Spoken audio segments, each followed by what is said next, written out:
Hey guys, this is White Manga, the creator of the Apple Black comic slash manga series, and I'm here with a new tutorial on how to draw female characters in perspective, two ways. Now I had a video, well, the two ways are basically going to be one with anti-view and the other with bird's eye view. And I have a video kind of tackling drawing characters in those perspective, from those angles, from those camera angles, from those shots, and I go in great detail there. But it kind of gets trickier when you do the same thing with female, so I decided to have a separate video showing that. Now it would help a little bit if you watch those videos, but you don't necessarily need to, so I'll do my best to kind of break down as much as I can in this video here.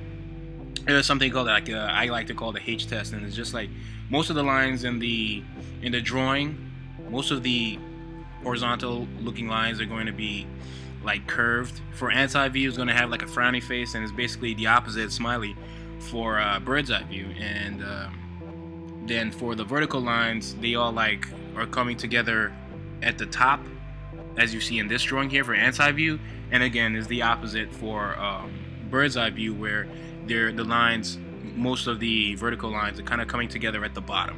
And it's basically the same idea of perspective when all the lines are pointing to like a vanishing point. So here, drawing this character, we're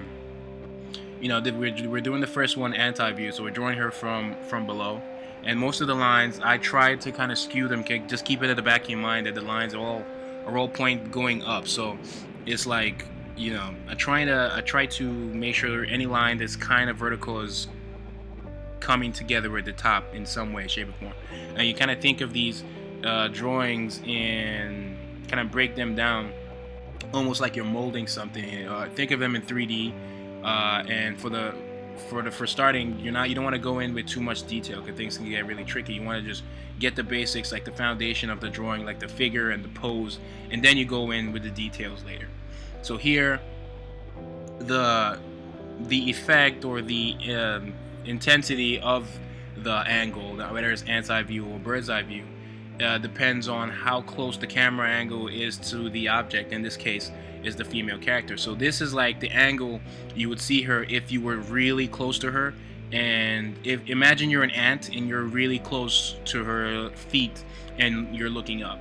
Then you really get to feel the bird, I guess the ant-eye-ness of everything. Like everything is all the drawing is a whole lot more dynamic. And so same goes for like bird's eye view if you're really close but looking from above. Now if we were further away, the drawing wouldn't be as intense. Like it would look like it would still be dynamic, but you wouldn't get to see like the perspective that much. So in this case, we're really close. The camera is like really close to her feet. Imagine you're really close to her feet looking up, and we kind of, to get these kind of drawings, you kind of have to have like the basic foundation of drawing just characters in general. So I have videos with like drawing female characters, male characters, and getting their body proportions down. And once you have stuff like that, it'll make doing videos like these a whole lot easier. It's kind of like this concept of kind of knowing the rules before you can break them. So here, after everything's done, that's where I go in and add her breasts. Things can get really tricky if you want to draw everything at once. So yeah, that's basically all this is. And you can see everything still has that. I'm still keeping in mind the perspective of it all.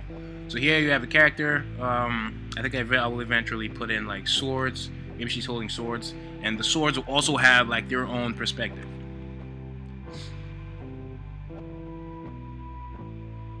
It's very, very difficult to draw like characters or organic looking things in perspective, because in reality they're very dynamic and they all kind of have their own each all have their own vanishing points, like a lot of point perspective kind of thing going on. But for the most part, if you just follow the basics with time, as long as you keep working on it, you kind of understand a whole lot better what I'm talking about, and you'll be able to come up with drawings like these easier the more you practice.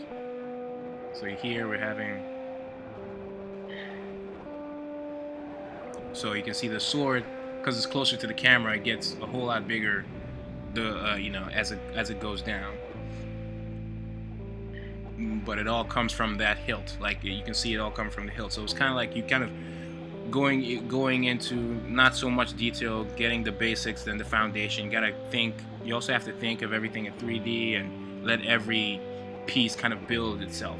So it'll be easier to know where the elbows are if you know the elbow's gonna meet in the middle, and you draw that hand and you just match it up. Same thing with the sword. You can have it all big when it's close to the camera, but it's all gonna point, like all the lines are gonna go back down to that hilt when it's all said and done. So I'm adding details to the face so I can speed up here. I have separate videos on how to draw characters, like character faces for anti-view, so y'all can check that out. Most of the links to these videos that I'm referencing, I will leave annotations to. I'll leave annotations on screen, and also leave links in the about section below. You'll probably be seeing them on the side in the related videos, or if you're on my channel, you can just go find them on my channel as well. So here I'm just designing her clothes and putting everything together, and that's pretty much the gist for drawing female character in anti-view. Everything else you just go in details, and if you want to color, you color. Here is just giving you an idea of her like looking up. So we've changed her head position, and we're drawing her looking up. Again, I have separate videos that go into detail of stuff like this. You can watch those, and if you're interested. Here for this drawing, we're gonna do bird's eye. So again, it's the opposite, right? The otherwise vertical lines, if you were just looking at the character head on. In this case, they will all be like pointing down, having that perspective, vanishing point feel to it. So everything's going down. Her head, in this, unlike the last drawing, her head here is going to be the big, at least one of the biggest things, unless she raises her hand. If she raises her hand and the hand is like towards the camera where we're looking from, the hand would be the biggest thing. But in this case, the tallest object thing, body part in this drawing is her head, so that's going to be like the biggest thing. So here we're coming up with a drawing, coming up with her body, her torso, where she's going to be facing. That's what the cross in her head and her chest kind of symbolize. So you see her head is facing a different angle compared to her chest. Again, you kind of I'm almost having another base for her hips, and then I just put that together, and then you draw her her thighs, and then her legs, the rest of her legs, and you kind of put the rest together.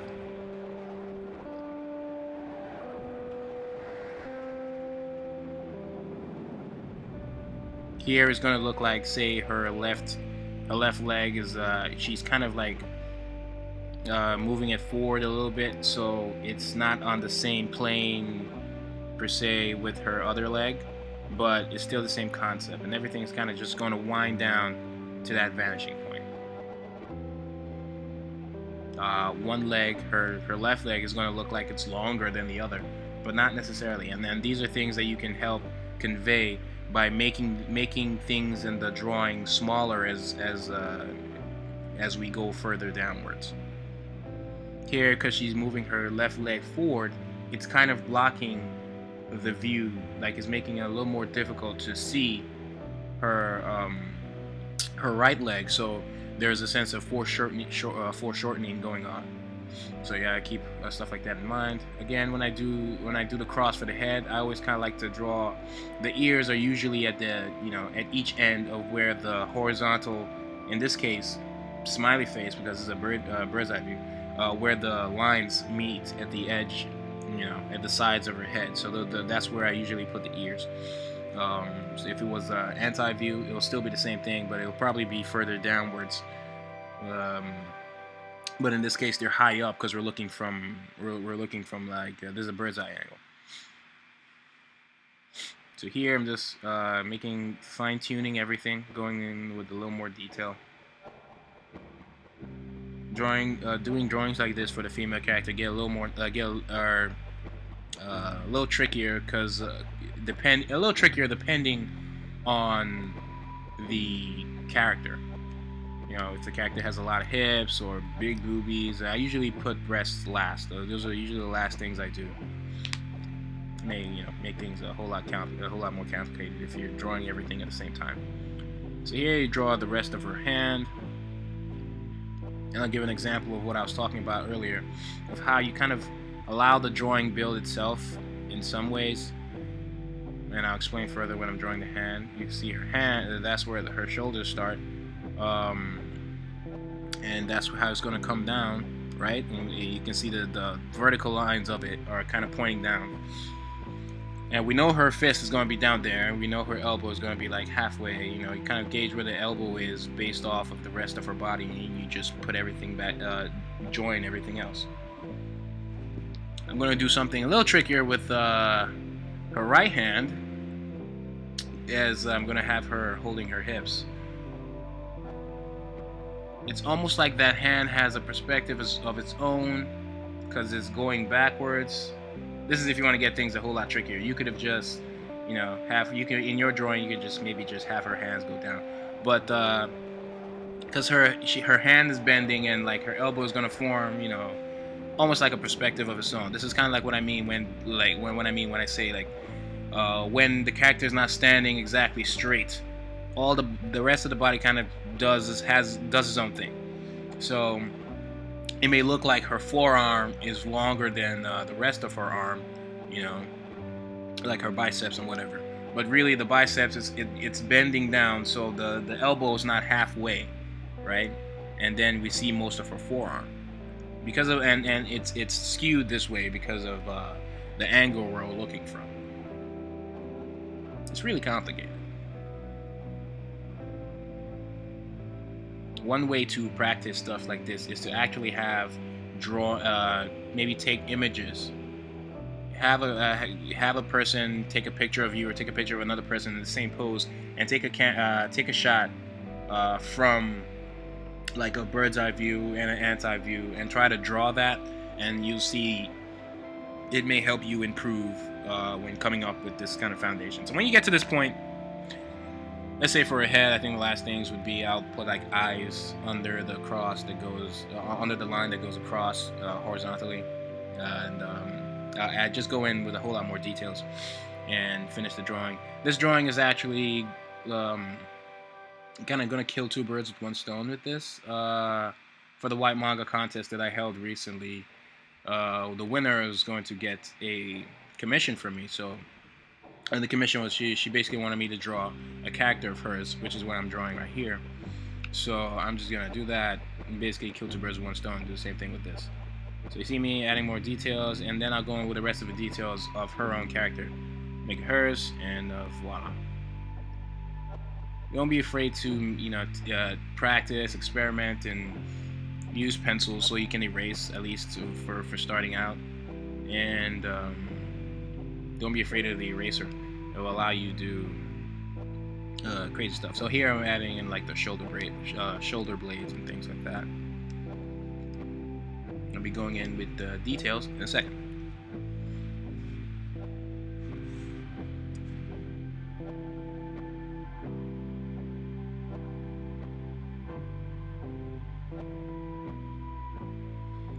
See, for our eyes here, I kind of make sure the eyes kind of do are dictated by that horizontal line that goes across, is forming that smiley face.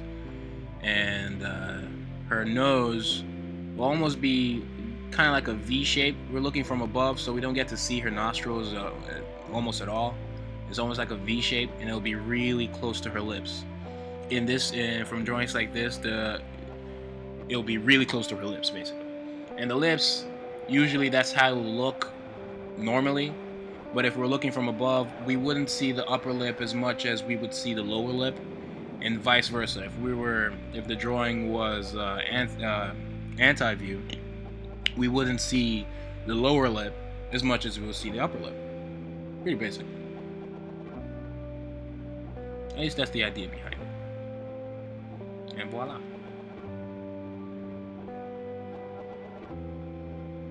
And then you can have her eyeballs do whatever you want, wherever she's looking and stuff like that. Just going with the rest of the details. And I'll be that for this video. I'm gonna kind of adjust her ear, the ear on the ear on the right, basically her left, but our right. kind of bring that down just a little bit because it looks weird. Again, don't be afraid to erase and adjust things as you go on, as you go forward.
And that'll be pretty much it for this video, guys. I hope you guys learned a thing or two. Once in a while I'll be having videos like this. I have more stuff coming soon, so those who are enjoying these kind of tutorials, there's more coming. Adding her fur coats here. For those who do not know me, I'm the creator of Apple Black. You can read the first. It's basically my comic. It's very shonen styled. You can read the first 4 chapters free, available on Saturday AM, and you can purchase Volume 1 if you enjoy what you read. There'll be links to everything in the About section below. It'll also have like my social media if you want to check out like Instagram, where I post like behind the scenes stuff, and I'll post this drawing also on Instagram and stuff like that. Here I'm just going over it with the Sakura Micron. Sometimes I use a G pen, sometimes I use a Sakura Micron. Most times I use a G pen if I'm doing a comic. I will mostly use the Sakura Microns if I want to draw straight lines, and the G pens for like organic stuff. So that's mostly like trees or character organic stuff. Back to what I was saying. Y'all can check out the rest of Saturday AM, what Saturday AM is. I leave links for you guys to go check that out. We have some cool comics on our roster if you're interested. Here's just like some visuals of Apple Black. I like to thank those who have purchased Apple Black and have enjoyed it. I've gotten a lot of great feedback from people. And that'll be that. Please don't forget to leave a comment, like this video, share, and subscribe. And you can leave a comment on any questions you may have. I read all of my comics, literally all of them. So yeah, that's pretty much it, guys. It's White Manga, and I'm out. We good? We good.